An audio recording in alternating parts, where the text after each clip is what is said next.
খাতা খুলছে 2021-এর ভোট পরবর্তী হিংসার মামলাগুলির। নতুন করে তদন্ত শুরু হয়েছে 458টি মামলায়। নতুন করে এফআইআর হয়েছে 181টি মামলার এবং ফাইনাল রিপোর্ট দেওয়া 59টি মামলায় পুনরায় তদন্ত। আপনাদের জানিয়ে রাখবো যে 2021-এর বিধানসভা নির্বাচনের পর যে হিংসার ঘটনা ঘটেছিল, সেই ভোট পরবর্তী হিংসার এবার কিন্তু খাতা খুলছে এবং মামলাগুলি নতুন করে তদন্ত শুরু হয়েছে।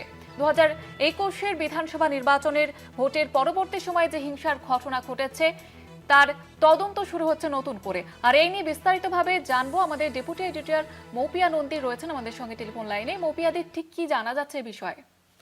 এখন যেটা একদিকে যখন এবারে অর্থাৎ 2026-এর ভোট পরবর্তী হিংসা নিয়ে তৃণমূল কংগ্রেস সরব, তারা জায়গায় জায়গায় প্রতিনিধি দল পাঠাচ্ছে, তারই মধ্যে কিন্তু 2021-এর যে পোস্ট পোল ভায়োলেন্স অর্থাৎ 2রা মে 2021 ফলাফল ঘোষণার পর থেকে রাজ্যের বিভিন্ন এলাকায় যেভাবে হিংসা ছড়িয়ে পড়েছিল, সেই ঘটনার কেসগুলো রিওপেন করার উদ্যোগ নেওয়া হয়েছে। এবং যেটা আমরা জানতে পারছি যে ইতিমধ্যেই 458টি কেসে নতুন করে তদন্ত শুরু হয়েছে, 181টা নতুন এফআইআর দায়ের করা হয়েছে এবং যে সমস্ত কেস ফাইনাল রিপোর্ট জমা পড়ে গেছিল, অর্থাৎ যে সমস্ত কেসের নিষ্পত্তি হয়ে গিয়েছিল, সেরকম 59টি কেস, সেই 59টি কেসকে রিওপেন করা হয়েছে ইতিমধ্যেই এবং বাকি প্রসেসও চলছে। অর্থাৎ এই সংখ্যাটা আরো বাড়ার দিকে যাচ্ছে। ইতিমধ্যে আবারও বলে রাখছি যে 458টি নতুন তদন্ত শুরু হয়েছে, 458টি কেসে নতুন তদন্ত শুরু হয়েছে,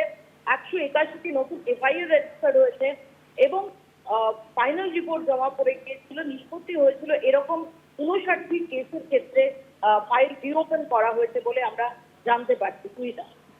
ধন্যবাদ জানাবো মৌপিয়াদি।